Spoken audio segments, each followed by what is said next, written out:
gustaría dirigirme al Señor en oración, entregar este tiempo en las manos de Dios y pedir su dirección, a pesar de no poder ver los rostros directamente y tener a las personas físicamente conmigo. Confío en lo que Dios puede hacer a través de las redes también. Al final lo que tiene poder es la palabra y estoy seguro de que nunca viene vacía, nunca vuelve vacía y el Señor cumplirá el propósito que tiene para cada uno con este mensaje. Así que vamos a orar un instante y luego ya entraré en la palabra de hoy. Padre, te damos gracias por la oportunidad que nos brindas de poder reunirnos, Señor, a través de estos medios. A pesar de estar separados algunos por miles de kilómetros incluso de distancia, Señor, las redes, estas aplicaciones nos permiten, Señor, estar cerca. Y, Señor, hoy nos hemos reunido con el mismo propósito, diferentes personas de diferentes nacionalidades, pero con un mismo deseo, el deseo de venir ante tu palabra y poder ser tratados por ella. Y es lo que yo te pido, Señor, en esta hora, que puedas tratar en nuestro corazón con tu palabra, que puedas edificar nuestras vidas, que puedas, Señor, fortalecer nuestra fe, que puedas aumentar nuestro gozo, que puedas fortalecer nuestra confianza en ti y sobre todo, Señor, que salgamos de este tiempo, que vayamos a compartir con más seguridad, Señor, de todo lo que tenemos en Cristo. Que este tiempo que vamos a estar escuchando tu palabra sirva para que caminemos con más firmeza con Dios, con el Señor, que podamos, Señor, andar con más seguridad y que podamos, Señor, andar con más paz, que es lo que deseamos, Señor, tratar en este día. Te pido, Señor, que me concedas predicar con fidelidad tu palabra. No quiero, Señor, y te pido que me libres de poder añadir o quitar cosas. No quiero poner nada de mi propio pensamiento y simplemente quiero esconderme detrás de tu palabra, poder enseñarla con fidelidad, pues es tu palabra la que tiene el poder para cambiar, para edificar, para transformar y hasta para salvar, Señor. Así que es lo único que te pido, que sea tu Santo Espíritu obrando a través de tu palabra y usando, Señor, a tu mensajero que solo quiere ser fiel en esta tarde. Y te doy gracias, Señor, por todo, en el nombre de Jesús. Amén, amén y amén. Bueno, pues les voy a pedir que me acompañen. No sé si tienen Biblias ahí con ustedes. Espero que sí. Si no, al menos que puedan escuchar la lectura. Y la lectura que voy a estar usando de punto de partida se encuentra en el libro de Juan, el capítulo 14 y versículos 25 al 31. Juan capítulo 14, versículos 25 al 31. Y dice así la palabra del Señor: estas cosas os he dicho estando con vosotros, pero el Consolador, el Espíritu Santo, a quien el Padre enviará en mi nombre, Él os enseñará todas las cosas y os recordará todo lo que os he dicho. La paz os dejo, mi paz os doy. No os la doy como el mundo la da. No se turbe vuestro corazón ni tenga miedo. Oísteis que yo os dije, me voy y vendré a vosotros. Si me amarais, os regocijaríais porque voy al Padre, ya que el Padre es mayor que yo. Y os lo he dicho ahora, antes de que suceda, para que cuando suceda creáis. No hablaré mucho más con vosotros, porque viene el príncipe de este mundo y él no tiene nada en mí. Pero para que el mundo sepa que yo amo al Padre, y como el Padre me mandó, así hago. Levantaos, vámonos de aquí.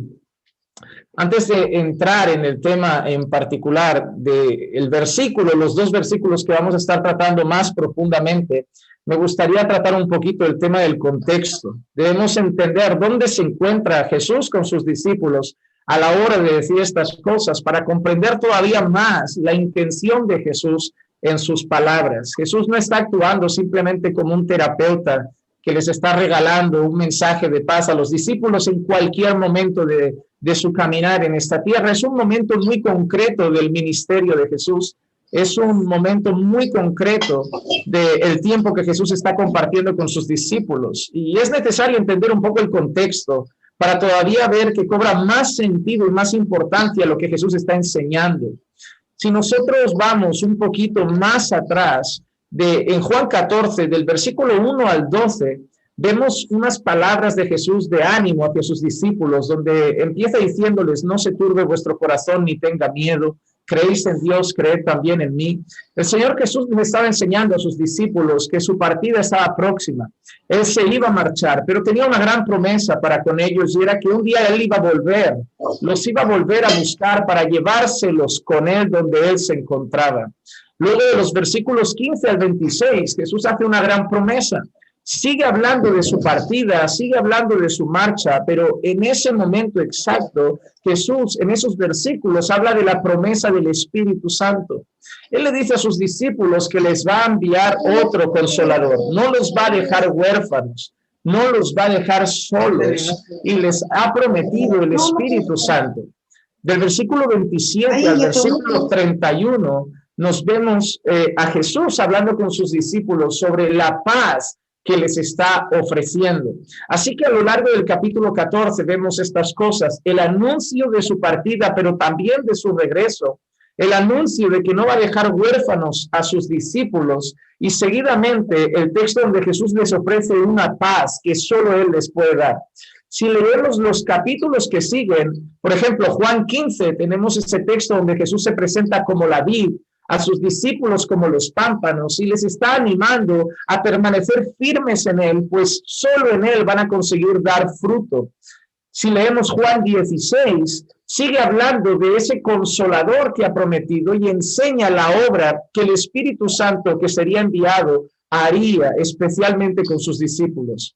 En Juan 17 tenemos la última oración, y creo que la más hermosa posiblemente de las que podemos ver de Jesús en cuanto a sus discípulos, que es la oración intercesora de Jesús, donde está pidiendo por sus discípulos. Y lo más maravilloso de esa oración es que no solo pide por sus discípulos, sino por sus futuros discípulos, por aquellos que habían de creer por la palabra de ellos.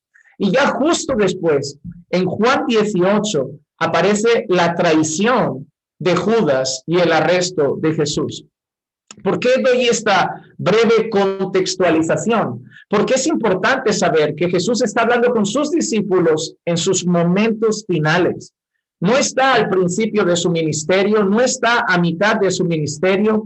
Jesús está al final de su ministerio. Él mismo les está diciendo en el versículo 30, no hablaré mucho más con vosotros porque viene el príncipe de este mundo. Jesús se está despidiendo de sus discípulos, está llegando al final. Así que lo que nos encontramos aquí, y por eso es tan importante, son de las últimas palabras de Jesús. Son de las últimas palabras que dirige el buen pastor hacia sus ovejas. De las últimas palabras que dirige el buen maestro hacia sus discípulos. Y Jesús no los quiere dejar preocupados, no los quiere dejar angustiados. Jesús sabe lo que viene ahora para sus discípulos. En cuanto Jesús ascienda con el Padre y sus discípulos empiecen la obra, van a llegar persecuciones. Jesús les había anunciado que vendrían sufrimientos, que vendrían prisiones, que vendrían cadenas, que vendrían tribulaciones. Y Jesús les está dando esas últimas palabras para que tengan ánimo, para que tengan fe, para que tengan confianza. Y es en ese momento, sabiendo todo lo que va a venir de difícil y complicado sobre sus discípulos, que Jesús les ofrece su paz. Porque lo que van a necesitar los discípulos con todo lo que va a venir ahora es paz y confianza en Él. Debemos entender, por ejemplo, la situación que vimos de Pablo en prisión. Un hombre que dice que estaba con Silas en prisión y a medianoche cantaba. Era capaz de cantar porque él tenía paz en Cristo, la paz que solo Cristo podía dar. Y así vemos situaciones a lo largo del libro de Hechos que reflejan exactamente lo mismo.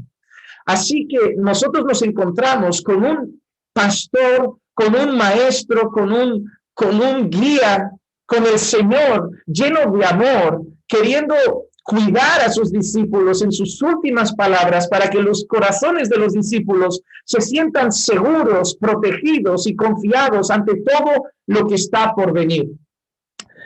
El versículo 25 y 26 dice, estas cosas os he dicho estando con vosotros, pero el Consolador, el Espíritu Santo, a quien el Padre enviará en mi nombre, Él os enseñará todas las cosas y os recordará todo lo que os he dicho. Es importante que una de las funciones que Jesús otorga al Espíritu Santo es recordar a los discípulos las cosas que Jesús había enseñado. Y yo cuando leí la primera vez estas palabras, pues meditando en ellas, me vino una imagen a la cabeza. Cuando yo estoy predicando o dando estudios en la iglesia, cuando yo miro delante mío, veo a muchas personas o grabando con un teléfono, o transmitiendo en vivo, o tomando notas en una libreta. Pero en aquel tiempo, todo lo que Jesús fue enseñando, no tenían libretas para anotar, no tenían grabadoras de audio para estar grabando. Y estoy convencido de que Jesús enseñaba a diario a sus discípulos. La cantidad de información, de instrucciones, de mandatos que les había dado era enorme. Y yo me imagino a los discípulos pensando, pero si tú te vas, ¿y si se nos olvida algo? ¿Y si algo de lo que has dicho no nos acordamos? Y una de las promesas que Él deja con el Consolador, con el Espíritu Santo es, Él os recordará esas cosas. Todo lo que yo os he dicho, Él os las recordará. No quedáis solos, porque me imagino a ellos preguntándose, ¿ahora qué? ¿Cómo recordaremos todo? ¿Quién nos va a guiar ahora? ¿Quién nos dará las ordenanzas? ¿Quién nos dará las instrucciones? ¿Cómo sabremos dónde ir? ¿Cómo sabremos cómo actuar en cada situación? Porque ahora tú nos dices lo que hay que hacer. Ahora tú nos enseñas cómo hay que actuar. Ahora tú nos das el ejemplo, pero nos dices que te vas. Nos dices que te marchas. Nos dices que nos dejas aquí. ¿Y qué va a ser de nosotros? Yo entiendo, eran hombres. Los apóstoles no eran superhéroes, eran hombres. A poco después vamos a ver cómo uno de ellos va a negar a Jesús, incluso por miedo. Como cuando el pastor es prendido, las ovejas son dispersas y Jesús acaba prácticamente solo. Y eso demuestra que los apóstoles no eran superhéroes, eran hombres normales y corrientes que a veces estaban invadidos por el miedo y era normal. Entonces me imagino todas las preguntas que hay en su corazón y es ahí donde el Señor dice, pero no quedaréis solos. El Espíritu Santo estará con vosotros. El Padre lo enviará en mi nombre y Él os enseñará todas las cosas. Y no solo os enseñará, sino que os recordará todas las cosas que yo os he dicho. Así que una de las cosas preciosas, antes de entrar en nuestro tema, es que Dios nunca ha dejado a su pueblo solo. Desde el momento que vemos a Dios liberando a Israel de Egipto, Dios mismo ha estado con el pueblo en Egipto.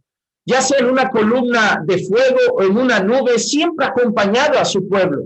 Después de la venida de Jesús, vemos a Jesús acompañando a los discípulos. Así que vemos en el antiguo pacto, sobre todo al Padre acompañando al pueblo.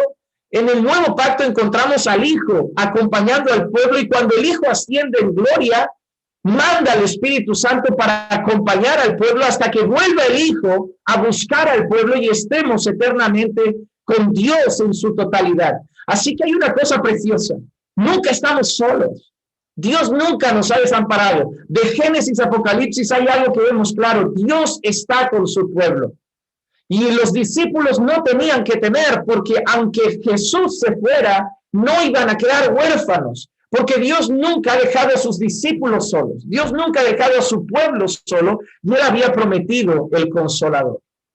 Y con ese Consolador, Jesús ahora justo después les ofrece algo que es el tema central que nosotros vamos a estar abarcando hoy, el versículo 27. Jesús les dice, la paz os dejo, mi paz os doy. No os la doy como el mundo la da. No se turbe vuestro corazón ni tenga miedo. La primera cosa que Jesús les ofrece a sus discípulos es, la paz os dejo. Nosotros sabemos que el concepto de paz para nosotros puede ser muy superficial, pero tenemos que entender que es un contexto judío. Y algunos de vosotros sabréis que la palabra que más utilizaba el judío para referirse a paz, incluso como un saludo, era la palabra shalom. La palabra shalom. La palabra shalom no es una palabra como nosotros que la usamos como una paz, simplemente, yo estoy en paz, todo va bien, no tengo problemas. La palabra shalom, el shalom de Dios, la paz de Dios que se ofrecían en los saludos, el pueblo judío muchas veces, ese shalom Shalom representaba todo el ámbito que tenía que ver con el pueblo judío, la familia, la provisión, el caminar con Dios. Cuando un judío le decía a otro Shalom, lo que le estaba diciendo es que Dios te dé paz en tu hogar, que Dios te dé paz en tu provisión, que Dios te dé paz en tu relación con Él. Es una paz que abarcaba todas las cosas. Y por eso Jesús, justo después de decir la paz os dejo, dice, mi paz os doy. En primer lugar, es una paz que Él da, no hay que alcanzarla, no hay que comprarla, es un regalo de Dios. No es algo que nos cueste un precio, es algo que nos ha dado por gracia. Es una dádiva divina, es un regalo para sus hijos. Todo hijo de Dios tiene un regalo de parte de Dios y es su paz, su shalom, la capacidad de poder tener paz en todo lo que abarque su vida. No significa que las cosas van a salir siempre perfectas, pero que vamos a sentir paz en cualquier área de nuestra vida. Y la paz es suya, es mi paz, como dice Jesús, es una paz que es de Él, que proviene de Él y que la fuente es Él. Cuando dice mi paz os doy, Jesús se está proclamando como la fuente de esa paz.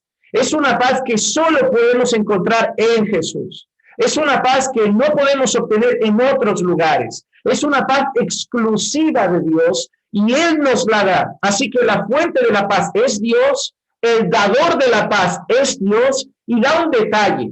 Dice, no os la doy como el mundo la da.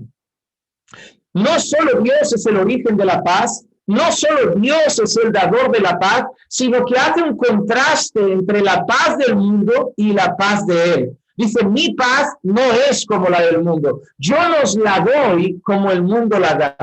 Lo que nos deberíamos preguntar antes de seguir es cómo el mundo da esa paz. Y obviamente el mundo solo entiende el concepto de paz con la ausencia de problemas.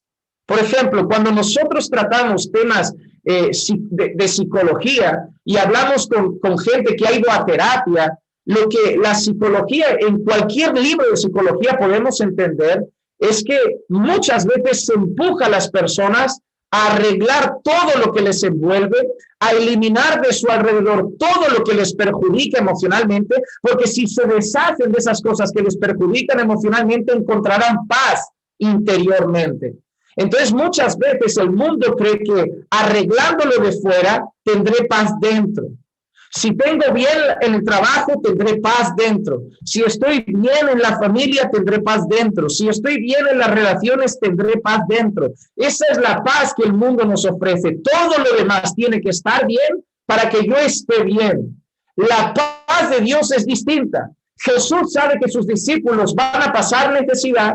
Jesús sabe que sus discípulos van a ser perseguidos. Jesús sabe que sus discípulos van a acabar muchos en prisión, porque incluso les ha dicho, cuando se entreguen y tengáis que hablar, no os preocupéis, porque en el momento se os dará lo que tenéis que decir, no hablaréis vosotros, sino hablará el Espíritu de Dios a través de vosotros. Así que acabarían en juicios, acabarían en prisiones, acabarían huyendo de las ciudades, la iglesia perseguida, muchos serían dispersos y aún así tendrían paz.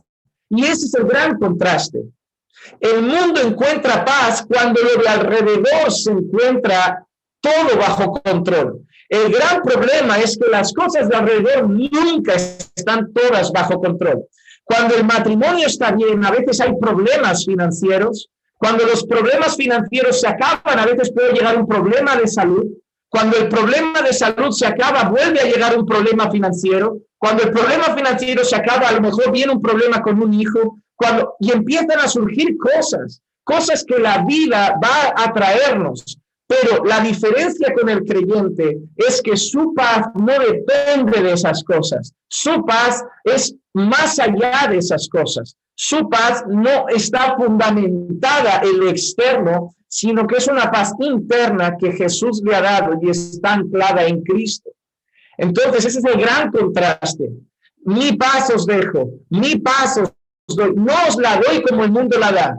¿Y cuál es el gran regalo de esa paz? No se turbe vuestro corazón ni tenga miedo. Y ese es el gran regalo de la paz de Jesús. Un corazón que no está turbado y un corazón que no tiene miedo.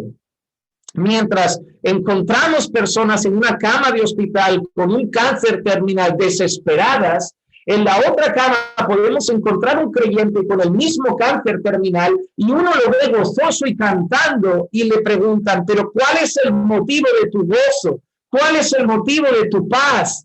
Que Dios tiene todo bajo control, que nada se escapa de los planes de Dios. Si me tengo que curar, me curaré. Si tengo que partir, partiré, pero yo tengo paz en medio de esto, sabiendo que Dios es soberano y está en su trono. Y así podríamos mencionar cualquier circunstancia de la vida. Estoy pasando por una situación de desempleo. Hay personas que se agobian, que se dan a la bebida, que se estresan, que se amargan, que viven atribuladas en momentos de desempleo, y otras que confían en Dios, que saben que su vida está bajo el control de Dios y que tienen esa paz que solo Dios nos puede dar. Y la paz que viene de Dios es precisamente por el hecho que sabemos que Dios está en el trono. Si Dios no estuviera en el trono, no tendríamos esa paz. Si dependiera de mí, no tendría esa paz. Si dependiera de mi esposa, no tendría esa paz. Si dependiera de mi familia, no tendría esa paz. Pero Dios está en el trono. Y lo más maravilloso es que Dios no sale de su trono. Que a Dios nadie le arrebata el trono. Y que mientras Dios esté en el trono y tenemos la garantía de que siempre estará en el trono, todo estará bajo control.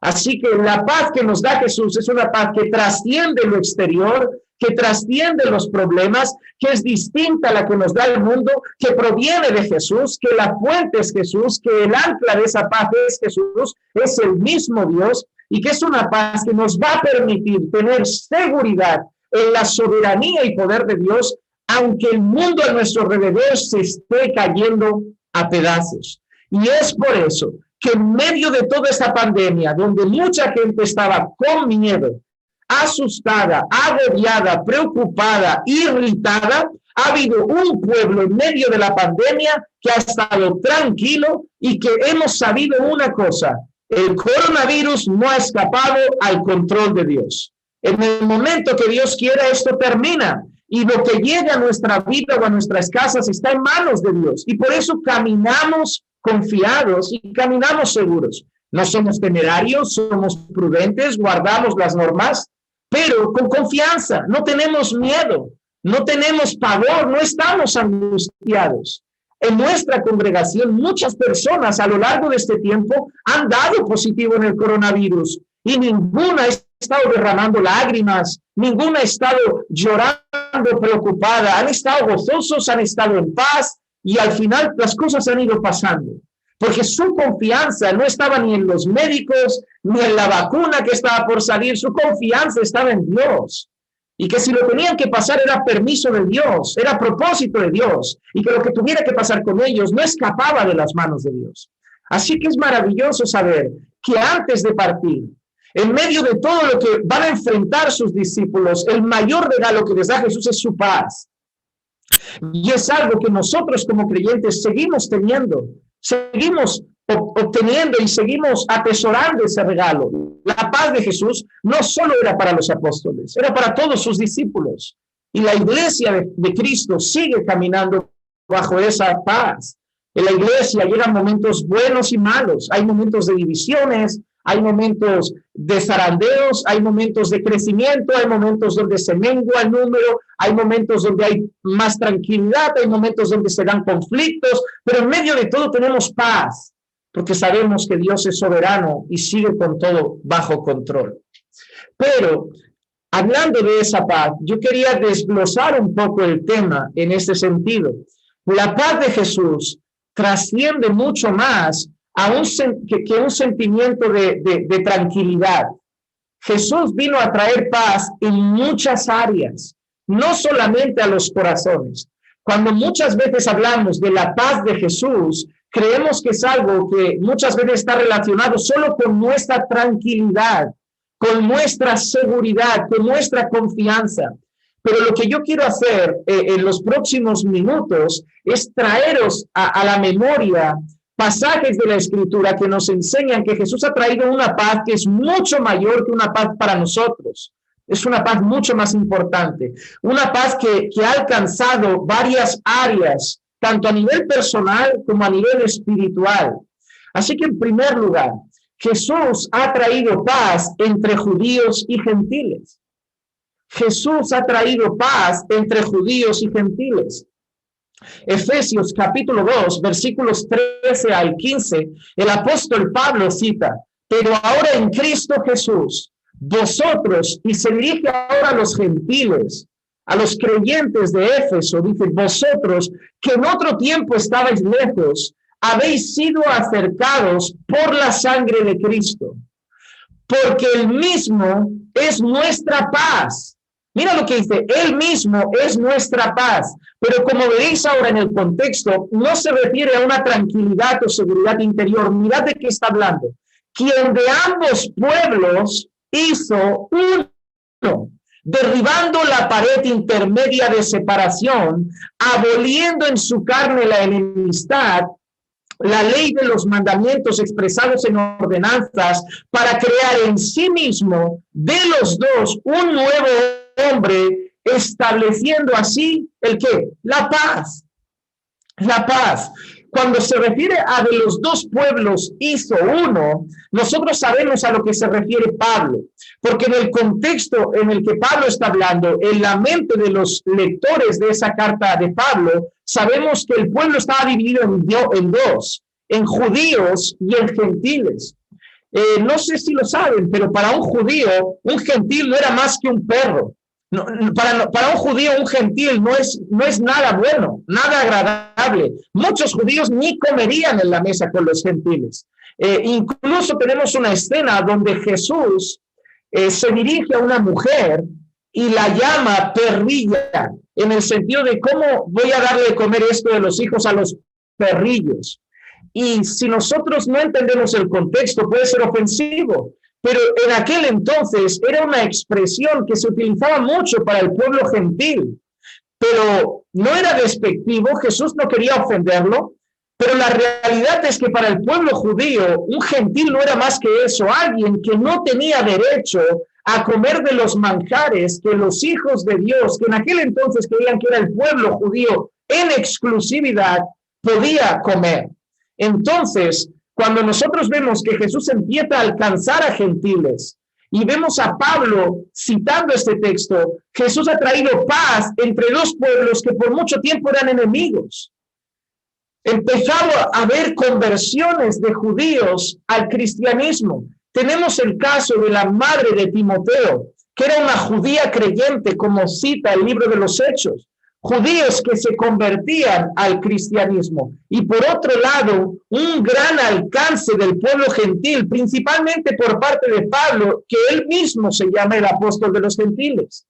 Y no son dos pueblos con los que Dios se relaciona de maneras diferentes. Dios no mira a la tierra y dice: ahora tengo a mi pueblo judío y a mi pueblo gentil, a los creyentes judíos y a los creyentes gentiles. Tengo unas promesas para los creyentes judíos y unas promesas para los creyentes gentiles. Tengo unas bendiciones para los creyentes judíos y unas bendiciones para los creyentes gentiles. Los voy a dejar así, bien separaditos, como si fueran dos hijos diferentes, con los que tengo tratos diferentes, con los que hablo de manera diferente, con los que me relaciono de manera diferente. Y lo que Pablo está diciendo es: no, Jesús ha traído paz, ha establecido paz, ha derribado la pared intermedia de separación y de los dos pueblos ha hecho un solo pueblo. Así que en primer lugar, la paz de Jesús no es solo algo personal, sino también una paz entre dos pueblos, dos naciones. Y qué bueno saber que para Dios ahora ya no hay judíos creyentes o gentiles creyentes, que ante los ojos de Dios ya no hay judío ni gentil, no hay esclavo ni libre. Que Dios ahora ha dejado patente que no hace excepción de personas, que la pared que nos dividía se ha roto. Y si ahora un judío se convierte a Cristo o un gentil se convierte a Cristo, ambos son parte de un mismo pueblo, porque Jesús ha hecho paz entre los dos, haciendo uno solo. Segundo lugar, hemos hablado de la paz entre judíos y gentiles. Ahora, en segundo lugar, vemos la paz personal. Jesús también trae una paz personal, una paz individual a cada creyente. Pero esta paz personal, siempre he pensado que tiene como una fuente, que es Jesús, pero que además tiene un medio para cultivarla. Filipenses capítulo 4, versículos 6 y 7. Filipenses capítulo 4, versículos 6 y 7 dice: por nada estéis afanosos, antes bien, en todo, mediante oración y súplica con acción de gracias, sean dadas a conocer vuestras peticiones delante de Dios, y la paz de Dios, que sobrepasa todo entendimiento, guardará vuestros corazones y vuestras mentes en Cristo Jesús. Así que tenemos ahora otro tipo de paz, una paz para nuestros corazones, una paz para guardar el corazón del creyente, para mantener al creyente en un estado de sobriedad, de tranquilidad, de paz, de armonía, en medio de cualquier circunstancia. Jesús nunca prometió que la vida sería fácil, y mucho menos para sus discípulos. ¿Desde dónde está escribiendo Pablo esta carta? ¿Desde dónde está escribiendo Pablo palabras que hablan de tener paz en Cristo? La está escribiendo desde la prisión. Y la carta a los filipenses, muchos teólogos la han, entre comillas, catalogado como la carta del gozo. Una carta donde Pablo llama a gozarse en Cristo. No sé si recuerdan esas palabras: regocijaos en Jesús. Otra vez os digo, regocijaos. En este momento habla de que una paz que sobrepasa todo entendimiento para guardar nuestros corazones. Pero es que esa paz, ese gozo, ese regocijo, lo está ofreciendo un hombre que está en prisión. Un hombre que está entre barrotes. Y está diciéndole a los de afuera que se gocen. Está diciéndole a los de afuera que pueden encontrar una paz que trasciende todo entendimiento. Y yo estoy entendiendo que Pablo les está diciendo: yo estoy en la cárcel y estoy en paz. No estoy con vosotros y estoy en paz. No estoy en la calle y estoy en paz. Estoy preso y ni siquiera sé si voy a morir y estoy en paz, porque tengo una paz que sobrepasa todo entendimiento. Tengo un gozo que no es normal, porque en la prisión estaría normal llorar, gemir, pedir misericordia, suplicar para que sean libres, pero él estaba en paz. Incluso se acordaba de los de afuera y los animaba. Los animaba. Él se sentía libre en la misma prisión, se sentía confiado, se sentía seguro, se sentía tranquilo. ¿Por qué? Porque su gozo y su paz venían de Dios. Iban mucho más allá de los barrotes, iban mucho más allá de los carceleros, venían de Dios. El mismo Pablo se llamaba a sí mismo embajador en cadenas del Evangelio. Él se ponía unos títulos muy peculiares: embajador en cadenas. Pero a pesar de todo eso, él llama a los creyentes a buscar a Dios en oración y súplica, a no estar afanados por nada. ¿Y cuál es el resultado de buscar a Dios en oración y súplica? Una paz que sobrepasa todo entendimiento, que guardaría sus mentes y sus corazones en Cristo Jesús. Hermanos, ese llamado es para nosotros. Hay muchas personas que están angustiadas, hay muchas personas que están afanadas, pero luego les preguntas cómo están cultivando su vida de oración y es prácticamente seca.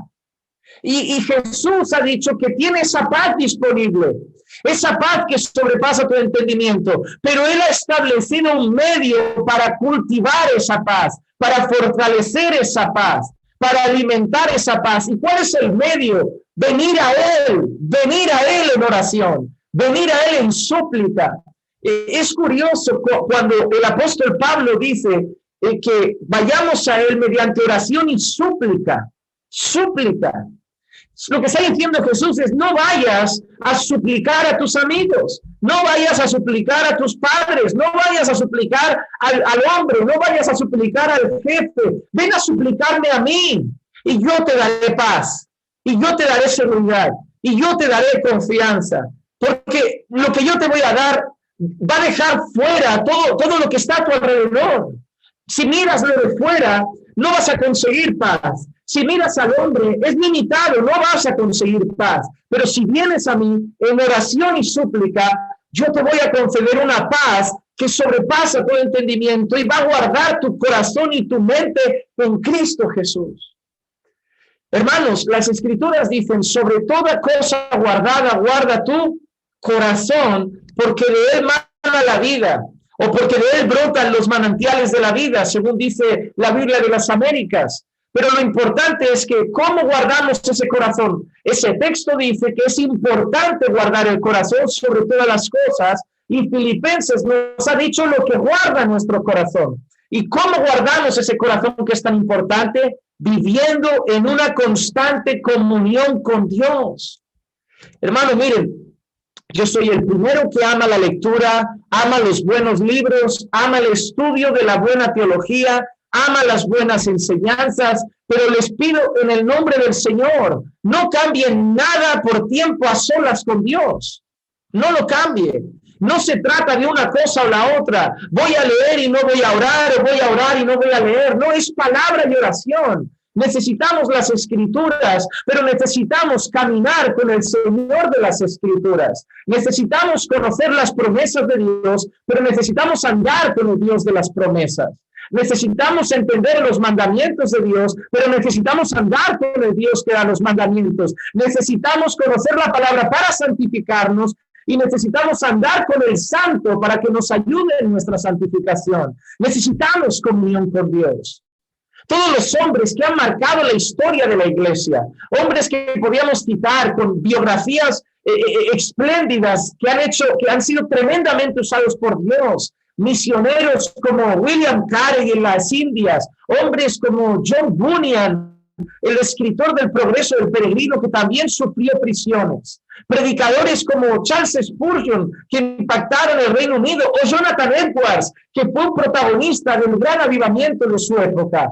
Pero si vemos a todos esos hombres, hay una cosa que tenían en común: vivían orando, porque entendían que para cultivar su fe, para cultivar su paz, para cultivar su confianza, para enfrentar las batallas, para enfrentar las circunstancias, para tener fortaleza y paz en medio de todo lo que venga y en medio de cualquier batalla, necesitaban cultivar una vida de oración constante con el Señor. Constante con el Señor. Si no me equivoco, fue Martín Lutero el que en una ocasión dijo: tengo tantas cosas que hacer hoy que pasaré las 3 primeras horas del día orando. Era un hombre que sabía que tenía muchas cosas que hacer, se encontraba ocupado, pero eso significaba que con más motivo tenía que orar para luego emprender y enfrentar todas las otras cosas con el Señor. Así que en primer lugar, Jesús trae una paz entre los pueblos. En segundo lugar, Jesús ofrece una paz a nuestros corazones. En tercer lugar, Jesús trae paz frente al mundo. Jesús trae paz frente al mundo. Juan capítulo 16, versículos 32 y 33, dice así: mirad, la hora viene y ya ha llegado en que seréis esparcidos. Mira el gran aviso de Jesús: vais a ser esparcidos. Vais a ser esparcidos. Vais a correr a todos los lados. La escritura se va a cumplir. Heriré al pastor y las ovejas se dispersarán. Y así fue. Tomaron a Jesús y las ovejas empezaron a correr por seguridad, por miedo, por pavor. Y Jesús les avisa: ya llega ese momento. Ya llega la hora. Vais a ser esparcidos. Y dice: cada uno por su lado. Y mira lo que dice Jesús: y me dejaréis solo. Jesús no les echa en cara a sus discípulos eso. Se lo dice como un mensaje de tranquilidad, como: me vais a dejar solo, pero lo entiendo. Tiene que ser así. Está escrito que tengo que pasar por esto solo. Está escrito que tengo que sufrir esto solo. Está escrito que tengo que enfrentar esto solo. Ha llegado la hora. Me van a prender. Ya llegan los soldados. Ya llega el traidor. Ya llegan los que me van a prender. Ya llegan con sus antorchas y con sus espadas. Y vosotros vais a correr por vuestra vida. Vais a correr para salvaros. Y me voy a quedar solo. Y sin embargo, dice Jesús, y sin embargo, no estoy solo, porque el Padre está conmigo. Oh, hermano, que Dios nos dé esa seguridad, que cuando lleguen los momentos de nuestra vida en los que nadie más pueda quedarse a su lado, que cuando lleguen los momentos de nuestra vida en los que los demás no puedan acompañarnos, podamos decir como Jesús: llega un momento en que me voy a quedar solo, pero sé que no estoy solo, porque el Padre está conmigo.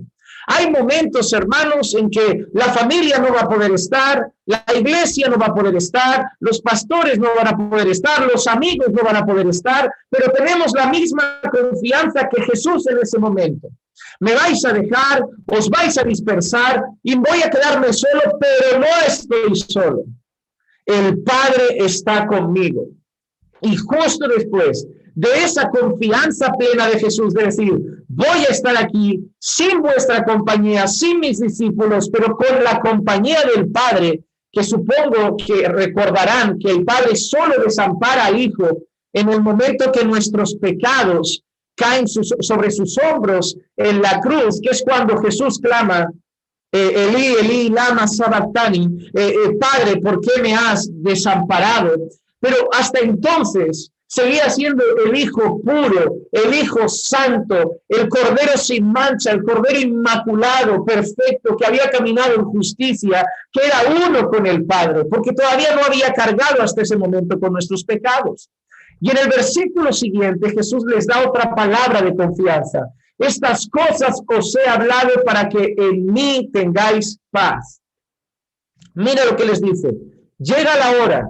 Vais a ser dispersos, me quedo solo, me voy a marchar, me van a castigar, me van a crucificar y cada uno de vosotros va a ir por su lado. Y os estoy hablando estas cosas para que en mí tengáis paz. ¿Por qué? Porque en el mundo tendréis aflicción. Hermanos, eso es una promesa.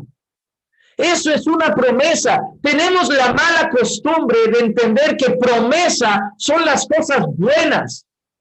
Creemos que promesa es yo estoy con vosotros todos los días y es una promesa. Creemos que promesa es no he visto un justo desamparado ni su descendencia que mendigue pan y es una promesa. Creemos que una promesa es Dios suplirá todas vuestras necesidades en gloria y es una promesa. Tenemos muchas promesas que son obviamente muy agradables para nosotros. Pero, por ejemplo, hay otra promesa que dice, porque no se os ha dado solo el creer en Él, sino también el sufrir por Él. Eso es una promesa. Hay más promesas así. Porque si a mí me aborrecieron, a vosotros también os aborrecerán. Eso es una promesa. Hay otras promesas que Jesús le hizo a sus discípulos, porque os entregarán a las sinagogas y por causa de mí muchos seréis entregados en las prisiones. Eso es una promesa. Y Jesús les está haciendo esta promesa. En el mundo tendréis aflicción. En el mundo tendréis aflicción. Y es ahí donde llega el conflicto. Porque el mundo con tribulación no sabe tener paz. Pero Jesús le acaba de decir, estas cosas que os digo es para que tengáis mi paz, para que tengáis paz en mí. En el mundo tendréis aflicción, pero ahí viene la coma que marca un antes y un después. Pero confiad, yo he vencido al mundo. ¿Recuerdan las palabras de antes? Me vais a dejar solo, pero no estoy solo, porque el Padre está conmigo. En el mundo tendréis aflicción, pero confiad, yo he vencido al mundo. Jesús, Dios, es especialista en peros, porque los peros marcan un antes y un después. Esto pinta mal, pero Dios está aquí. Esto no tiene buena pinta, pero Dios sigue con nosotros. Esto no va a ser fácil, pero contamos con el respaldo de Dios. Esto no va a ser sencillo, pero Dios no nos suelta de la mano. En el mundo tendréis aflicción, pero Dios está con vosotros. En el mundo tendréis aflicción, pero yo he vencido al mundo y yo estoy con vosotros. Y esa es vuestra confianza, que el que está con vosotros ha vencido al mundo en el que vais a tener aflicción. ¿Y cuál es la victoria que vence al mundo? Nuestra fe, nuestra confianza en Cristo. Y esos peros hacen toda la diferencia. Hay momentos que llega el desempleo y es como que Dios te dijera, te acabas de quedar sin trabajo, pero yo sigo siendo tu proveedor. Te acabas de poner enfermo, pero yo sigo siendo tu cuidador. Yo sé que estás triste, pero yo soy el Dios que te da gozo. Yo sé que estás preocupado, pero yo soy el Dios que te da paz. Yo sé que has caído, pero yo soy el Dios que 7 veces cae el justo y el Señor siempre lo levanta. Ese pero lo cambia todo. La vida a mí y a ti, hermano, nos va a traer muchos momentos malos, pero recuerda los peros de Dios. Pero Dios está con nosotros. Jesús les está anunciando que su momento de máxima soledad se acerca, que sus discípulos lo van a dejar, que serán esparcidos, pero les garantiza que pueden seguir confiando, porque Él les da su paz. Y el que ha vencido al mundo les está regalando esa paz. Así que la paz que nos ofrece Jesús no significa ausencia de problemas. Cuando lleguen los problemas, no le digas a Dios, ¿por qué? Porque Él te va a decir, porque ya te lo dije, en el mundo tendréis aflicción. No tienes que decir al Señor, ¿por qué esto? ¿Por qué aquello? ¿Por qué pasa? ¿Por qué mi marido? ¿Por qué mi familia? ¿Por qué mis hijos? Yo te lo dije, estáis en un mundo caído, estáis en un mundo donde hay pecado, estáis en un mundo donde el pecado gobierna, pero yo he vencido al mundo. Así que cuando lleguen los problemas, Dios no te ha prometido que los va a arrancar de tu vida. Dios no te ha prometido que te va a meter en una burbuja y no van a llegar a tu vida. Pero Dios ha prometido que te va a dar paz a pesar de las circunstancias. Así que en primer lugar, paz entre dos pueblos. En segundo lugar, una paz personal en nuestros corazones. En tercer lugar, una paz frente al mundo. Y en cuarto lugar, y lo he titulado de la manera más sencilla que se me ha ocurrido, la paz más importante. La paz más importante que trajo Jesús es la paz para con Dios. Es la paz para con Dios. Porque de nada serviría tener paz en casa, de nada serviría tener paz en el trabajo, de nada serviría tener paz en la economía, de nada serviría tener salud y estar enemistados con Dios. Pero el mayor regalo que tenemos es ese. Jesús ha traído paz para con Dios. Romanos 5:1, por tanto, habiendo sido justificados por la fe, tenemos paz para con Dios por medio de nuestro Señor Jesucristo. Y el mismo capítulo, versículos 10 y 11, nos recuerda lo que éramos. Porque si cuando éramos enemigos, hermanos, éramos enemigos de Dios. Bueno, en serio, yo no sé si has tenido enemigos en la vida o los tienes, pero me parece que ningún enemigo que hayamos podido tener se compara a Dios. Hermano, tener a Dios de enemigo no me parece que tengamos un futuro bueno que nos esté aguardando. Éramos enemigos de Dios. La Biblia nos dice que aquel que es amigo del mundo se constituye enemigo de Dios, y nosotros éramos amigos del mundo, amantes del mundo, deseábamos el mundo y el mundanismo. Éramos enemigos de Dios, pero dice Pablo, porque si cuando éramos enemigos fuimos reconciliados por Dios, reconciliados con Dios por la muerte de su Hijo, mucho más habiendo sido reconciliados, seremos salvos por su vida. Y no solo esto, sino que también nos gloriamos en Dios por medio de nuestro Señor Jesucristo, por quien ahora hemos recibido la reconciliación. Hemos recibido la reconciliación. Hermanos, estábamos enemistados con Dios. Estábamos de espaldas, Dios y nosotros. Nos damos la espalda los unos a los otros. Y Jesús nos ha vuelto a unir al Padre.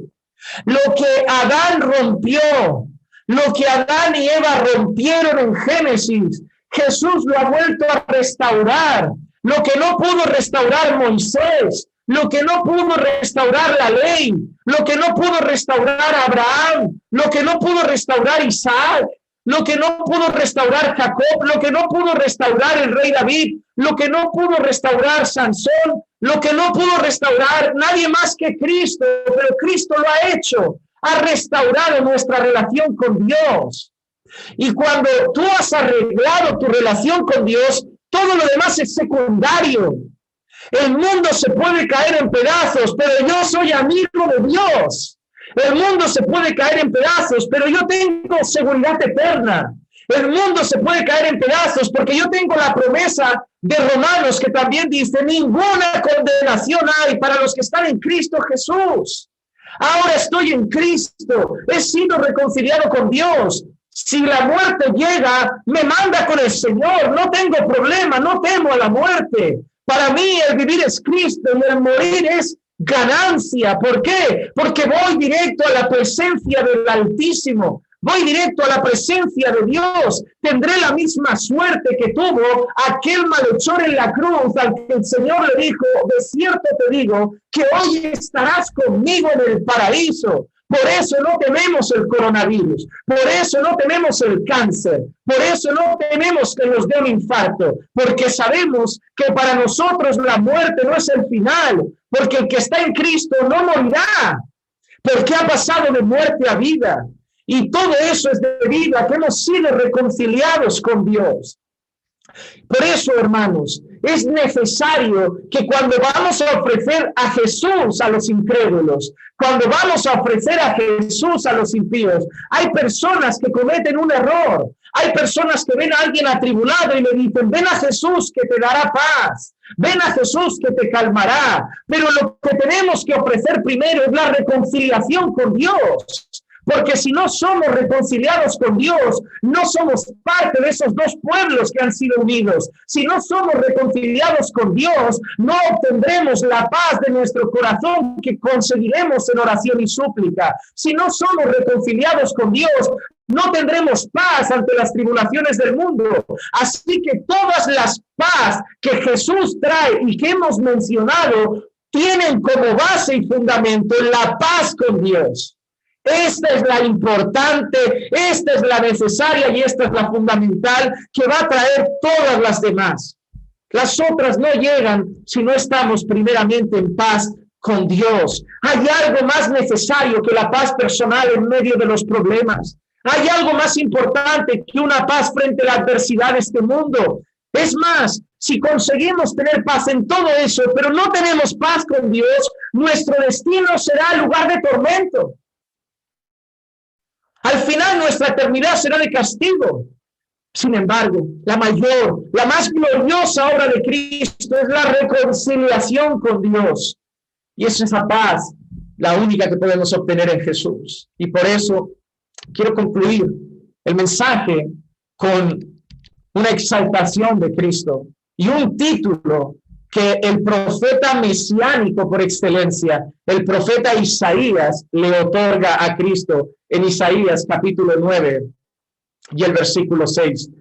Y hermanos, qué versículo tan precioso. Porque un niño nos ha nacido, un hijo nos ha sido dado, y la soberanía reposa sobre sus hombros. Y se llamará su nombre, admirable consejero, Dios poderoso, Padre eterno y príncipe de paz. Y príncipe de paz. Es por ello que Cristo, cuando fue anunciado por el profeta Isaías, no solamente le otorga cualidades y nombres divinos, Dios poderoso, Padre eterno, sino que, y más relacionado con nuestro tema de hoy, Jesús es anunciado como el príncipe de paz, como el príncipe de paz. Hermanos, que podamos gozar al saber que tenemos paz para con Dios, que podamos gozar al saber que somos parte del pueblo de Dios, que Jesús ha reconciliado derribando la pared intermedia, que podamos disfrutar de la paz en el corazón que obtenemos cuando vamos a Dios en oración y súplica, y que podamos encontrar paz a pesar de las tribulaciones que ha traído y que traerá siempre este mundo, sabiendo que nuestro Señor Jesús ha vencido al mundo. Vamos a orar. Padre, te damos gracias por Jesucristo. Gracias por el Evangelio que nos reconcilió contigo. Gracias por el Evangelio que nos volvió a unir a ti cuando éramos enemigos, pero ahora nos reconcilió por medio de la muerte de tu Hijo amado. Gracias por Jesucristo, quien de los dos pueblos hizo uno. Gracias por Jesucristo, quien nos da una paz que sobrepasa todo entendimiento, para que hoy, Señor, nosotros, tu pueblo, como esos discípulos que estaban en el barco mientras Jesús dormía y llegó la tormenta, sepamos que en nuestro barco está Jesús de Nazaret, En nuestro barco está aquel que calma las tempestades. En nuestro barco está aquel que trae paz en medio de la tormenta.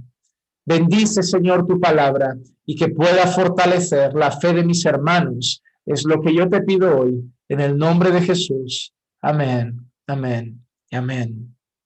Muchas gracias, hermanos. Amén. Impresionante y qué fortaleza de palabra, Juan Manuel. Muchísimas gracias. Nos has dejado llenos, confortados y sobre todo alegres de saber que lo más grande que podemos tener es esa paz con Dios y qué más podemos pedir. Muy bien. La principal característica de estas nuestras conferencias como ministerio es que podemos interactuar contigo como conferenciante y por eso vamos a abrir esta pequeño tiempo de poderle preguntar al hermano Juan Manuel si alguna pregunta, si tenéis alguna duda respecto a lo que nos acaba de compartir.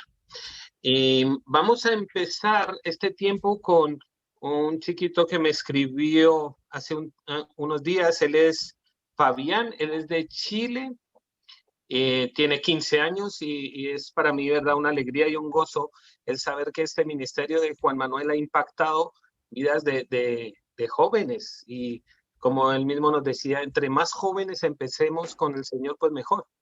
Así que la coordinación de las preguntas y respuestas la van a hacer desde Girona y desde Cali, Colombia. Así que yo doy paso ya a ellos y solo decirte que Fabián tiene una pregunta para ti y con él empezamos. Ok.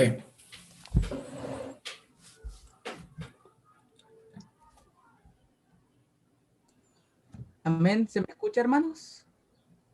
Sí. Amén. Le quería consultar, la pregunta que yo tengo es la siguiente.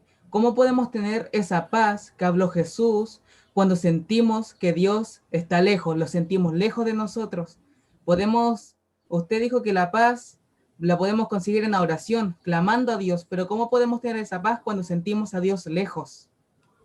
Amén.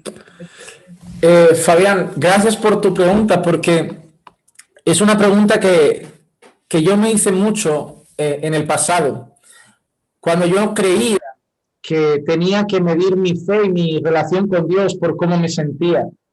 Cuando nosotros tenemos una fe basada en lo que siento, tenemos ese problema. Tú has dicho una frase que es muy real y que incluso sucede a muchos creyentes en algunas ocasiones. Sentimos a Dios lejos. La pregunta que yo te haría es, ¿significa eso que Dios está lejos? La respuesta es no. ¿Y cómo lo sé? Por lo que dice su palabra. Él ha prometido estar con nosotros todos los días. Él ha prometido que no nos deja solos. Entonces, el problema es si yo baso mi seguridad en lo que siento en algunos momentos. La vida cristiana, hay momentos en los que estamos fervorosos, en los que estamos muy activos, en los que llevamos una vida de oración muy fuerte, muy cultivada, y esto nos mantiene realmente con esa expresión que solemos decir, con una presencia más viva de Dios en nosotros. Pero hay momentos en los que, ya sea por el estrés del día a día o cosas graves que pasan, que descuidamos ciertas cosas y afecta a nuestra relación con Dios. No se va, pero afecta a la calidez quizá de nuestra relación con Dios, por decirlo de alguna manera. Es ahí cuando tenemos que creer en sus promesas. Yo hay momentos que he orado y realmente he sentido que hablaba con el techo, que estaba en un cuarto vacío y que parecía que simplemente hablaba yo con el aire que me rodeaba en esa sala. Pero lo que me mantiene seguro es que la Biblia dice que el justo clama y Dios oye. Entonces yo no puedo basarme en cómo me siento, porque también he sentido que hay días que si abrieran los ojos parece que Dios está delante. Así que a lo largo de mi vida tengo días muy buenos y días muy tristes.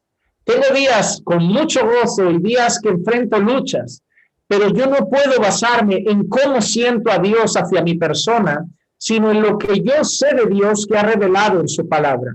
Si, como hemos dicho hoy, tú eres creyente, si has nacido de nuevo, Tú estás en paz para con Dios. Dios es tu Padre, Dios es tu pastor, Dios es tu roca, Dios es tu refugio y Dios ha prometido que no te va a dejar nunca. Por lo tanto, yo animaría a la persona que se sienta así a no confiar en lo que siente y a empezar a confiar en lo que Dios ha dicho para sus hijos. La fe basada en emociones es muy peligrosa porque suele llevar a personas incluso a apagarse mucho, porque a veces esos momentos fríos pueden durar periodos un poquito largos.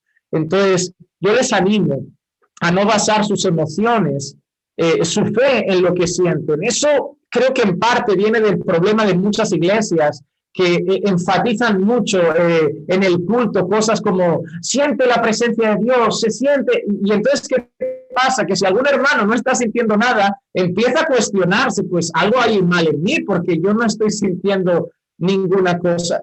No deberíamos correr detrás de eso, sabiendo que no siempre las experiencias con Dios son iguales. Así que yo animaría a confiar en lo que Dios dice y no en cómo yo siento las cosas. Amén. Muchas gracias, pastor. De nada.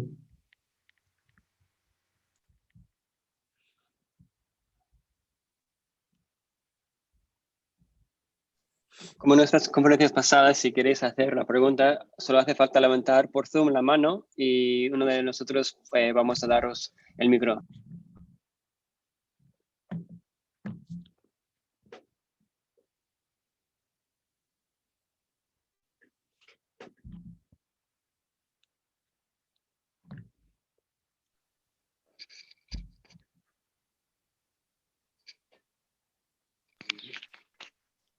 Nancy, creo que tienes una pregunta, ¿sí? Más que una pregunta, agradecerle al pastor Juan Manuel por todas sus prédicas. Yo lo sigo hace como va a ser un año y ha sido una gran bendición para mi vida porque ha cambiado mi manera religiosa de la cual estaba yo.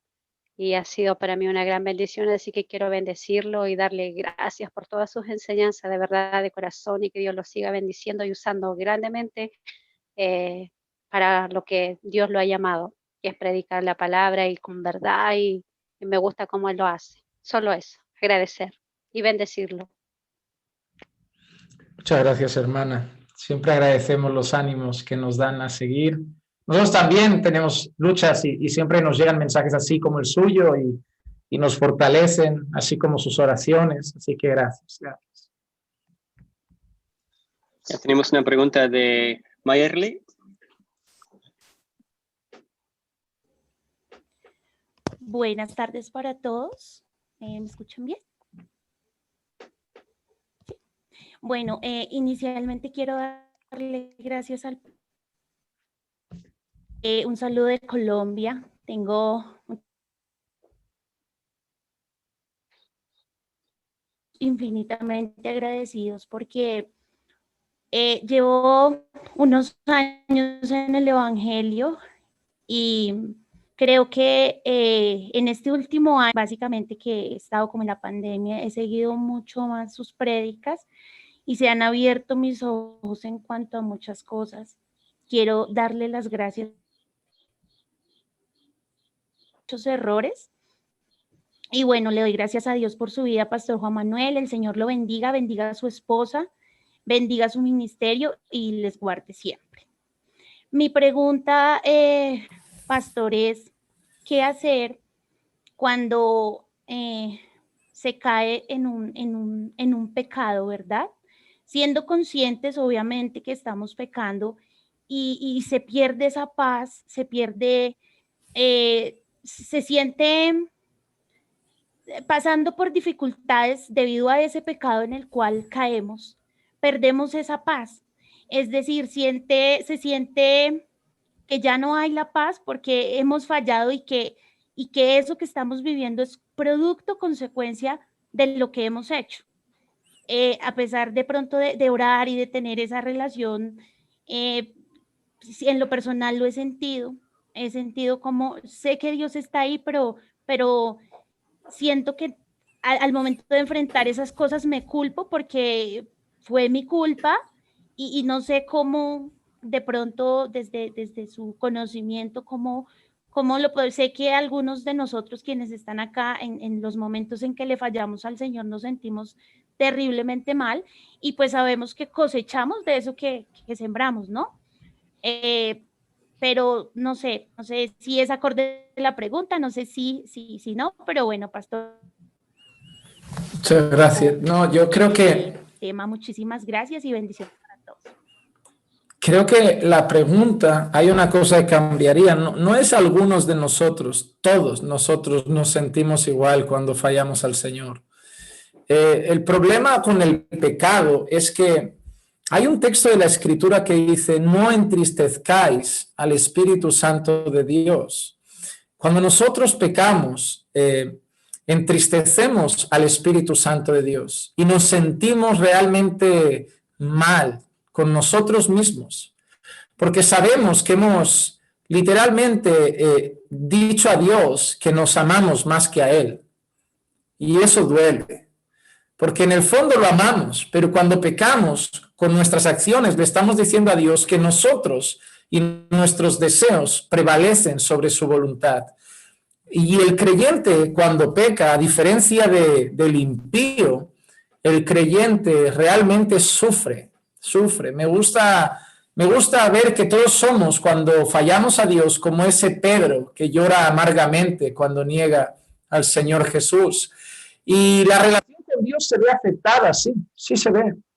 Entristecemos al Espíritu Santo, lo hacemos, y nos sentimos como el mismo rey David cuando oraba y decía, Señor, no apartes de mí tu Santo Espíritu. Es como que David vio que la vida se le estaba cayendo en pedazos. Un hijo viola a una hija, el otro hijo mata a ese hijo, el hijo que lo mata se subleva y le quiere tomar el trono. David tiene que huir con un grupo de amigos fieles. Todo se le está viniendo abajo, pero en medio de todo eso hay algo precioso. David no pide que el Señor le devuelva el trono. David no pide que el Señor le devuelva las mujeres. David no pide que el Señor le devuelva el palacio. David no pide que el Señor le devuelva la fama ni la riqueza. David ora al Señor y le dice, Señor, no apartes de mí tu Santo Espíritu. Porque cuando el creyente peca, sufre, pero tiene clara una cosa. Todo lo que pueda romperse por lo que acabo de hacer es secundario. Lo que necesito arreglar de nuevo es mi relación contigo.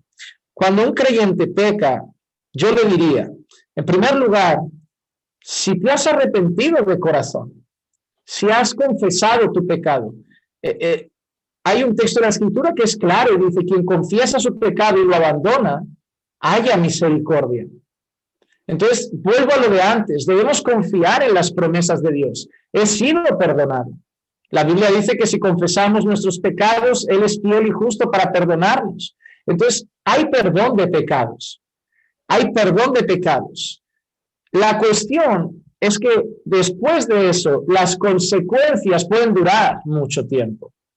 Es decir, si tú, por ejemplo, sales hoy y fornicas, de ahí puede nacer un embarazo. Tú te puedes arrepentir al Señor y puedes recibir perdón, pero el bebé va a estar ahí toda la vida. Y son consecuencias a veces del pecado que nos acompañarán siempre. Pero somos perdonados y tarde o temprano debemos encontrar descanso y paz en la promesa de perdón de Dios en Cristo. Pero daría un matiz siempre. Si la persona está pecando deliberadamente, irregularmente, lo que yo haría es cuestionarme si he nacido de nuevo, porque la Biblia dice que el que practica el pecado es del diablo. El creyente cae, pero el creyente no vive caído. El creyente peca, pero el creyente no vive pecando. Así que si está practicando el pecado, esa persona, el problema es que no tiene paz para con Dios todavía. No es creyente. Pero si ha caído, debe confiar en la promesa de perdón de Dios. Buscar apoyo en los hermanos, buscar apoyo en gente madura en la fe y confiar que Dios levanta a sus hijos cuando caen. Así como Jesús fue a buscar a Pedro, yo cuando fallo me imagino a Jesús diciéndome, Juanma, ¿tú me amas? Juanma, tú me amas, Juanma, tú me amas, entonces ve y pastorea a mis ovejas. Así que confiemos en el perdón de Dios. Muy bien, ya tenemos una pregunta de un Javier Jaramillo. Ahora te lo doy el micro.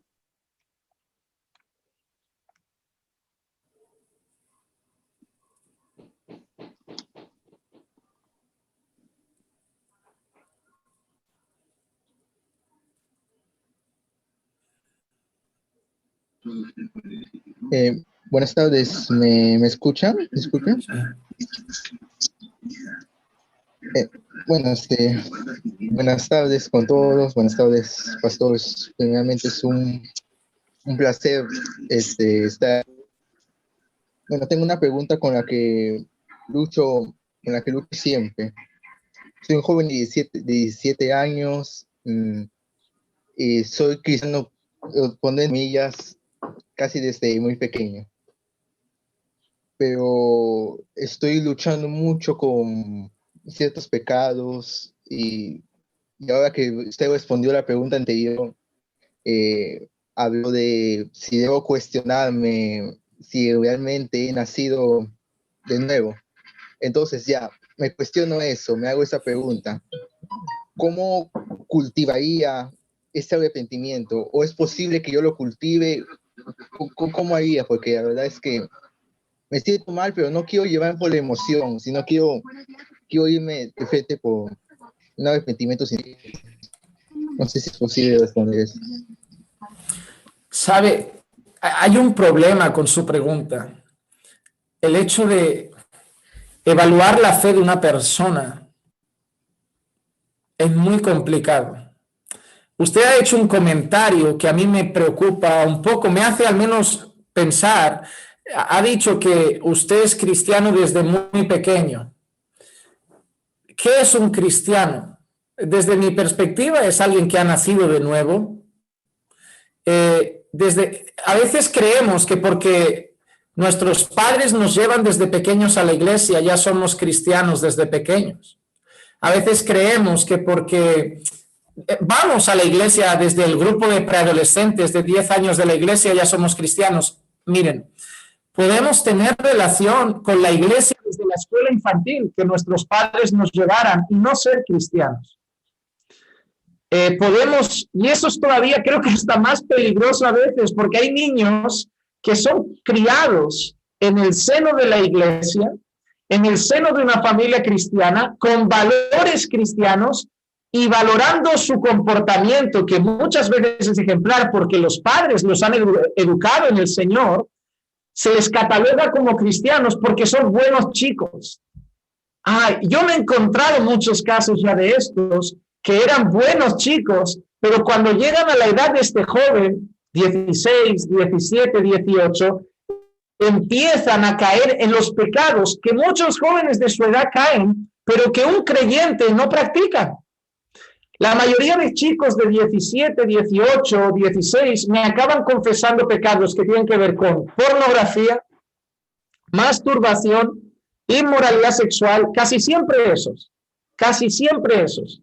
Entonces, están cayendo en los mismos pecados que el impío cae y caen regularmente, porque a veces han sido educados y criados en el seno de gente cristiana, con valores cristianos, y muchas veces hemos escuchado hasta la expresión muy maldicha de soy cristiano de cuna, cuando esas cosas no existen. Claro, yo no puedo decirle a una persona, pues mira, por lo que tú me dices no has nacido de nuevo, porque otra evidencia de ser creyente es que sufro por el pecado. Si fuera mundano, yo pecaría y no estaría preocupado por cuestionarme mi salvación, no estaría preocupado por lo que estoy haciendo. Por otro lado, también puede ser que me esté acusando mi conciencia porque todo lo que me han dicho desde pequeño es que eso es pecado y está mal con Dios. Entonces es muy difícil sacar una conclusión con 2 o 3 informaciones. Creo, claro, lo más factible sería aquellos que caminan con usted, los padres, pastores, aquellos sus amigos, son los que le escuchan hablar, saben de sus motivaciones, saben cuánto tiempo dedica al Señor, saben cómo reacciona ante el pecado y las tentaciones, y ellos creo que sí podrían sacar unas conclusiones mucho más acertadas. Porque si yo soy creyente y me dices, tengo una lucha con la pornografía, yo te diría algo muy sencillo. Supongo que no ves pornografía en la escuela o no ves pornografía en el locutorio. Estarás viendo pornografía o con tu ordenador o con tu teléfono móvil. Entonces te diría, sufres, deja el computador y el teléfono móvil, tíralos. Si eres capaz de empezar esa lucha, vas por buen camino. Si no eres capaz de dejarlo, a lo mejor es que tu corazón corre detrás del pecado y eso sería una señal de alarma. Así que se tendrían que valorar muchas cosas, pero yo no podría dar una respuesta muy contundente. Pero hay momentos en los que sí hay que cuestionarse nuestra fe. Hay que cuestionar las motivaciones de nuestro corazón. Hay que cuestionar cómo reaccionamos con el pecado, cómo nos relacionamos con el pecado y cómo me relaciono con Dios y cómo me relaciono con Dios cuando peco y hacerme muchas preguntas. Yo te recomendaría un libro que es muy cortito. El autor se llama Mike McKinley y el título es ¿Soy realmente cristiano? Es muy breve, es un libro muy cortito, muy fácil de leer. Entonces, yo te animaría a leerlo, hablar con personas que sí sabes que son creyentes, que te puedan conocer verdaderamente y que entre el libro, tu autoexamen y esas personas te puedan ayudar a conocer más cómo te encuentras realmente ante Dios.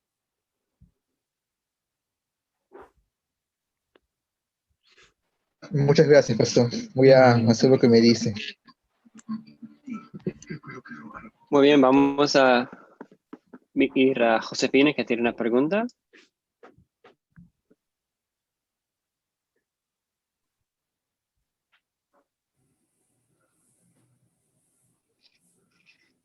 A ver si se inicia el audio. Ahora. Hola, buenas tardes. Muchísimas gracias. Bueno, es un honor conocerlo a través de la pantalla, Pastor Juan Manuel. Es para mí de verdad un gozo. Y yo quiero decirle que con usted he escuchado muchas cosas que a pesar de mis 18 años en el Evangelio como hija de Dios, no escuché durante mucho tiempo y me gozo. De hecho, ha cambiado mucho la manera de pensar que yo tengo. Y ahorita que escuché algo sobre que las promesas de Dios no son solo las bonitas que creemos nosotros, sino todas esas, pues, que Él nos está mandando, ¿no? Sobre las aflicciones, sobre toma tu cruz, te va a pasar esto, te va a pasar lo otro.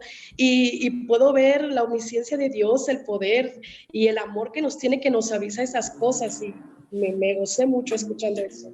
Gracias por eso, pero yo quiero comentarle algo. Yo trabajo con algunas mujeres en mi congregación y algunas de ellas, por más que hablamos sobre creer en el Señor, confiar en Él, la oración, estar en comunión constante, pues en mi puerta siempre están, hermana, llorando y no sienten esa paz. Entonces, yo ahorita escuchándolo, quiero preguntarle, ¿el no sentir esa paz es sinónimo de que no se ha nacido de nuevo? Si fuera algo tan simple como eso, ¿por qué la Biblia dice llorad con los que lloran? Hay momentos de aflicción. La Biblia dice llevad las cargas los unos de los otros, llorad con los que lloran. Creo que hay momentos en que los creyentes pueden dejar de sentir esa paz, aun siendo creyentes. No deberían. No es lo normal y no es lo correcto, pero podría llegar a pasar. Y la razón debe ser dos principalmente. Una, como la hermana anterior dijo, puedo haber pecado y eso le está haciendo creer que no merece esa paz. Muchas veces la culpa, el peso de nuestra conciencia nos hace creer que hemos roto nuestra relación con Dios. Porque por mucho tiempo se ha enseñado que cuando peco Dios me deja, y eso es un gran error, porque si Dios me dejara nunca volvería a levantarme. Si cuando yo caigo Dios me deja, me quedo caído. Si me vuelvo a levantar es porque Dios no me deja y me vuelve a levantar. Pero muchas veces piensan que al haber fallado a Dios no son dignos de esa paz y por un momento, por un tiempo la pueden llegar a perder. Y hay otro motivo que por mucho que seamos gente de fe, la fe es algo que se debe cultivar, la fe es algo que se debe trabajar, y hay muchas personas que a veces tienen poca fe, y eso lo debemos entender. Y muchas veces no tenemos paz porque no tenemos fe. No es cuestión de paz, es cuestión de fe, es cuestión de creer y tener fe en las promesas de Dios. Y la falta de fe me conduce a tener falta de paz. Jesús dice, en el mundo tendréis aflicción, pero tened paz, tened buen ánimo, yo he vencido al mundo. Luego dice, ¿cuál es la victoria que vence al mundo? Nuestra fe. Entonces, sin esa fe, no tengo esa paz. Yo tengo que creer en lo que Dios me ha dicho, tener fe en lo que Dios me ha dicho para poder tener esa paz que Dios me ha garantizado en su palabra. Pero si no tengo fe en lo que Él ha dicho en su palabra, no tendré la paz que garantiza en su palabra. Así que puede ser o bien porque hayan pecado y se estén sintiendo mal y su relación esté afectada, pero si son creyentes, Dios lo va a restaurar. O puede ser por un momento de incredulidad. Una persona que le dijo el Señor, ¿crees? Le dijo, creo, pero ayúdeme en mi incredulidad. Ese texto es a veces es difícil hasta de exponer y de predicar, porque está diciendo que cree y al mismo tiempo que no creo, que cree mal o que cree poco. Entonces, hay muchos creyentes que somos así. ¿Crees en Dios? Sí. Entonces, ¿por qué no confías en lo que dice? No sé. Ahora mismo me falta fe. Y es algo que debemos cultivar. La fe hay que cultivarla. En oración, en comunión, en devocional, en lectura devocional de la palabra. Hay muchas personas, y es más común en las mujeres, porque los hombres son un poco más herméticos en cuanto a abrirse y mostrar sus sentimientos, que corren demasiado rápido a la hermana que va a orar por mí, a la hermana que me va a ayudar, a la hermana que me va a aconsejar, y a veces mal acostumbramos. Aquí tenemos una palabra, no sé si está bien en otros idiomas en otros países, porque a veces digo palabras que en España no son tan feas, pero en otros países son hasta ofensivas. Pero aquí tenemos la palabra que es malcriar, cuando se consiente mucho a un hijo o alguna cosa similar. Y hay iglesias o personas que o bien porque les gusta o porque sienten la necesidad, malcrían a los hermanos. Porque hay hermanos que ya saben que cuando tienen un problema, lo primero que hacen es coger el móvil y piden oración en un grupo de WhatsApp y piden, hagan cadena de oración, oren por mí. Y no van a Dios, no buscan a Dios, corren a la gente. Y como hemos visto al principio, la paz es de Jesús. Mi paz os dejo, mi paz os doy. No puedes buscarla en que otra persona te la traiga. Y muchos malcriamos a la iglesia. A veces es necesario. Hay un momento en la vida espiritual de todo creyente que necesita que se le ayude, se le enseñe. Pero cuando han madurado, se les tiene que empezar a decir, ahora, los creyentes somos como los niños pequeños cuando andan en bicicleta. Primero hay que ir agarrando la bicicleta con los ruedines, luego se les quita un ruedín, pero llega un día en que hay que decirle, tú ya vas solo, ya no necesitas que aquí haya alguien aguantando el manillar. Entonces, cada caso sería diferente, pero no significa que una hermana o un hermano, porque en un instante, un momento de su vida no tenga paz, no sea creyente y nacido de nuevo. He dicho que es un requisito para tenerla, no puede haberla sin eso, pero pueden haber factores que en algún momento apaguen. Y creo que la falta de fe suele ser el más común. Tendré mucho que pedir perdón, pastor, por malcriar. Hágale. Pero muchísimas gracias, muy edificante siempre, gracias. De nada. Muy bien, ya tenemos tiempo para tres preguntas más. Vamos a empezar con una mujer que se llama Noemí. Ahora te doy el micro.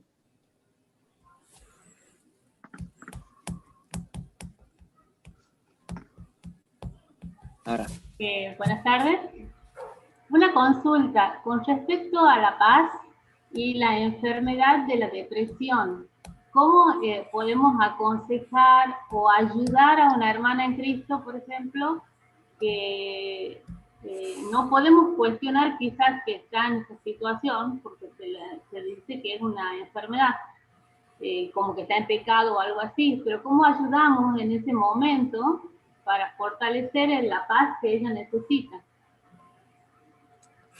Miren, a mí me gusta muchas veces que me pregunten por la depresión, porque a pesar de que en YouTube no se ve y desde el púlpito no se transmite, soy una persona, creo, y de los pastores que conozco, cada uno tiene sus luchas, pero yo creo que soy de los que conozco uno de los pastores con más crisis de tristeza, pero muy constantes. Yo siempre con mi esposa lo hablo. Yo suelo tener tendencias depresivas, las tenía antes del Señor. No sé si es algo químico de mi organismo o alguna cosa de mi cerebro que no está andando bien, pero o que soy muy sensible a las situaciones que me rodean, pero no cuestiono la soberanía de Dios, no cuestiono el poder de Dios, no pongo en duda el control de Dios de las circunstancias.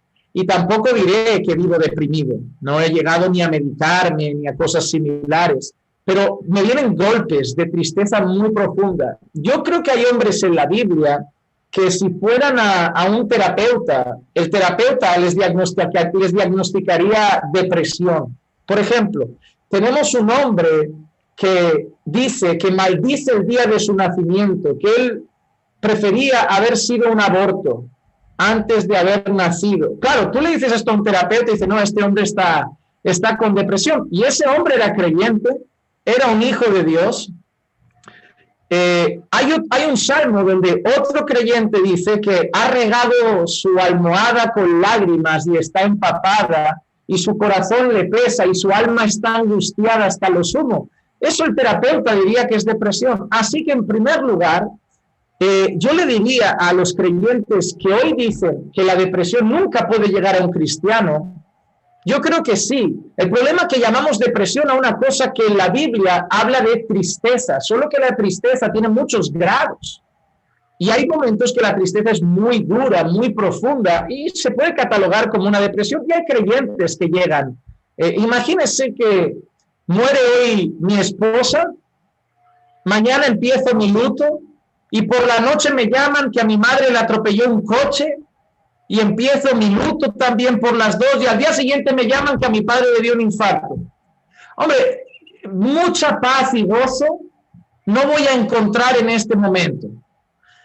Pero pueden pasar esas cosas. Y nosotros somos hombres, somos débiles y tenemos un corazón que sufre. ¿Cómo he enfrentado yo mis momentos de mucha tristeza? Yo creo que Dios ha dado una cosa que llamamos medios de gracia y que si los usamos regularmente, Dios también ha prometido darnos paz y gozo.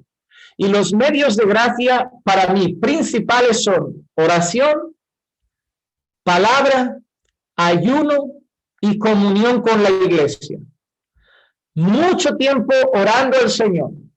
Mucho tiempo leyendo, principalmente a mí me gustan los salmos.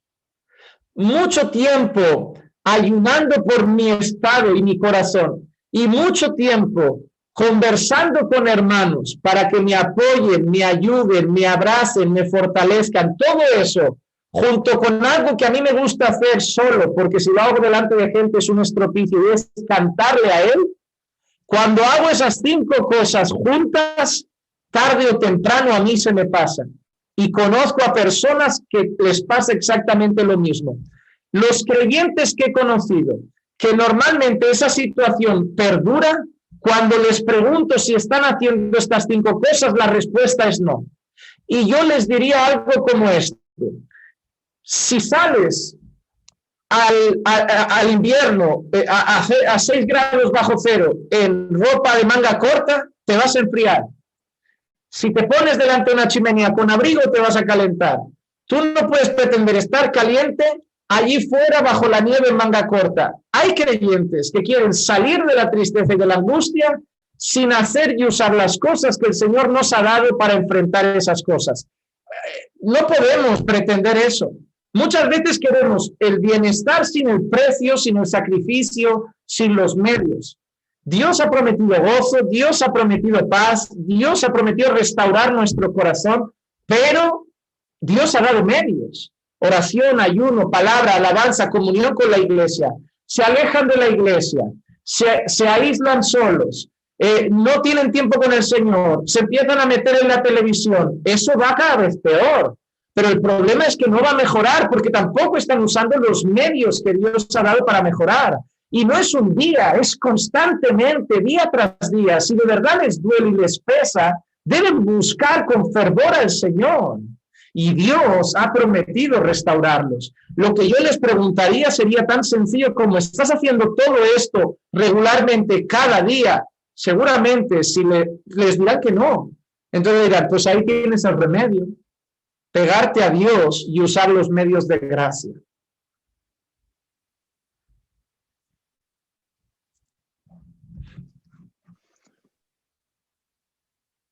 Muy bien, ya tenemos otra pregunta.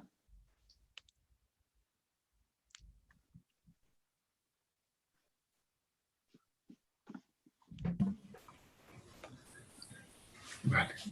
Ahora. Paz del Señor, pastor. Tengo una pregunta, bueno, más que personal, doctrinal, en cuanto a lo que ha predicado. Usted comentó que de Génesis a Apocalipsis debemos tener algo claro, que Dios siempre está con su pueblo. Y es algo que yo comparto 100%. Dios siempre ha tenido el deseo de estar en medio de su pueblo y lo hemos reflejado desde siempre. Él quiso estar en el tabernáculo con Moisés, en el tiempo de Moisés. Y luego cuando estuvo Jesús y luego la promesa del Espíritu Santo de estar en medio del creyente.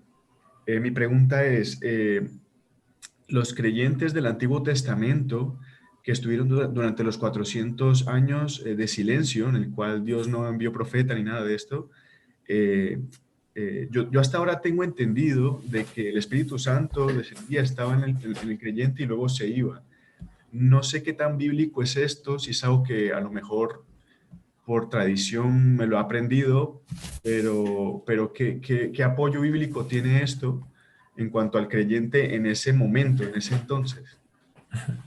Ok, me gusta a mí porque yo estoy muy confundido mucho tiempo y lo estudié a fondo, el tema del Espíritu Santo en el Antiguo Testamento. La cuestión es que se ve al Espíritu de Dios también en el Antiguo Testamento, pero el obrar es totalmente diferente al del Nuevo Testamento. Porque la palabra que más aparece en el Antiguo Pacto es venía sobre. En el Nuevo Pacto es en.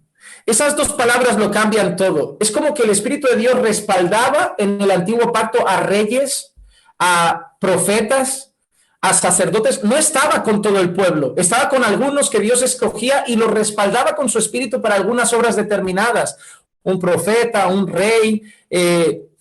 Por eso también vemos que como que Dios le retira su Espíritu, porque no mora en ellos. Solo los estaba como auxiliando. Creo que fue el caso de Saúl. Saúl durante un tiempo recibe el auxilio de Dios, luego Dios hace algo diferente y abandona a Saúl.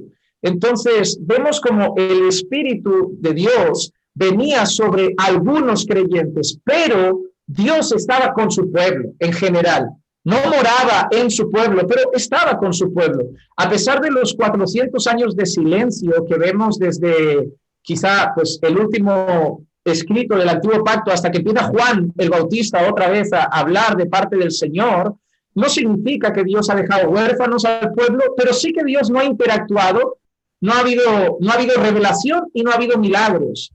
La diferencia con el Nuevo Pacto es que se cumple la promesa de Joel 2, derramaré mi espíritu sobre toda carne.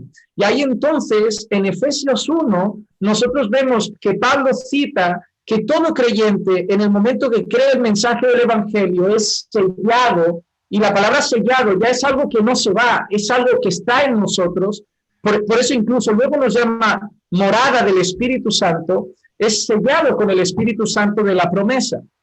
Así que Dios ha trabajado de manera diferente a lo largo de la historia bíblica. El Espíritu de Dios ha obrado de manera muy distinta hasta que se cumple esa promesa que se manifiesta en Hechos 12, el día de Pentecostés, pero aún así Dios nunca ha dejado huérfano a su pueblo. Pero el Espíritu no entraba en el creyente en el Antiguo Testamento, simplemente vemos que estaba sobre el creyente, lo respaldaba con poder, lo respaldaba y lo ayudaba, pero no estaba en el creyente. Eso solo empieza a pasar desde el nuevo pacto en Cristo. Vale, pastor. Muchas gracias. De nada. Muy bien, ya tenemos la última pregunta de un tal Alan. Ahora te doy el micro, a ver si se entiende. ¿Ahora? Hermano, buenas tardes. ¿Me escuchan? Sí. Hermano, buenas tardes. Un gusto en conocerlo, hermano Vaz.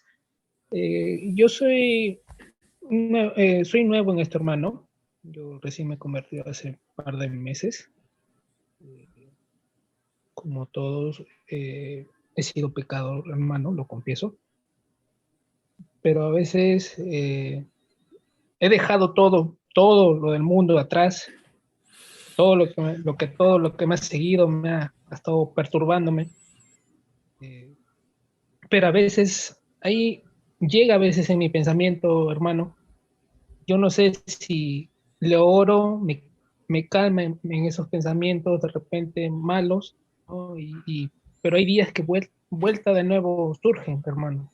No sé cómo podría, no sé si se irá acabando eso o va a seguir esos pensamientos, hermano.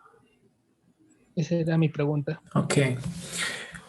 La lucha con malos pensamientos, yo no creo que se llegue a terminar del todo. A veces varían.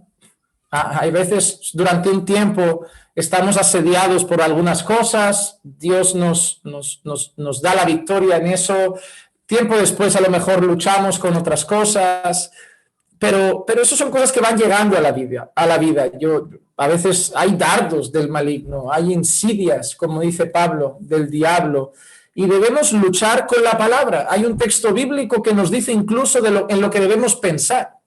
Dios conoce tanto que muchas de nuestras batallas están en la mente, que ha registrado en su palabra hasta en qué debemos invertir nuestra mente.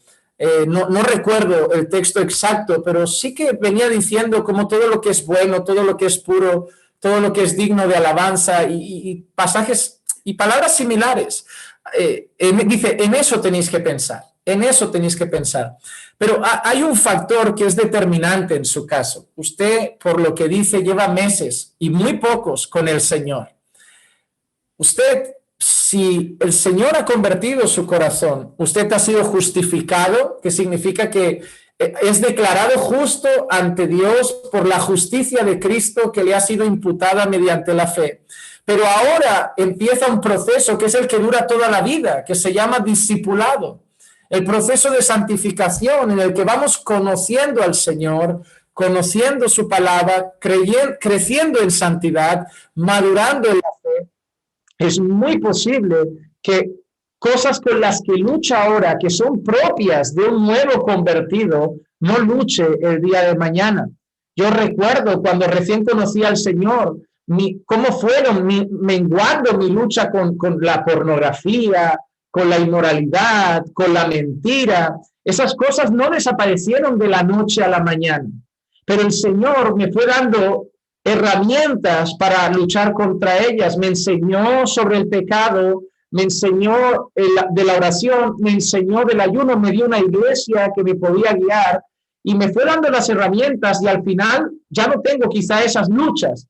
Ahora puedo tener otras, puedo batallar, no sé, con el orgullo, puedo batallar por momentos con la amargura o puedo batallar con otras cosas, porque mientras estemos en este cuerpo vamos a tener batallas. Pero por un lado le diría que es normal tener ciertos pensamientos, hay que saber llevarlos a Cristo. La Biblia dice que debemos llevar todo pensamiento cautivo a la obediencia en Cristo Jesús. Pero también le animaría y le diría, acaba de empezar con el Señor. Hay luchas que sí van a pasar, hay cosas que van a mejorar progresivamente. Está en un proceso que le va a llevar toda la vida. Y a lo mejor tiene a creyentes a su lado de 5, 6, 10 años que los ve muy lejos en relación a donde está usted ahora, pero usted llegará y nuevos creyentes estarán ahí. De eso se trata el cristianismo. Vamos creciendo, vamos madurando. Pero tenga buen ánimo, acaba de empezar la carrera, le va a durar toda la vida. Y si realmente ha confesado sus pecados, ha creído el Evangelio y ha nacido de nuevo, usted tiene la mejor garantía de todas, que es que el que empezó en usted la buena obra, la va a ir perfeccionando hasta el final.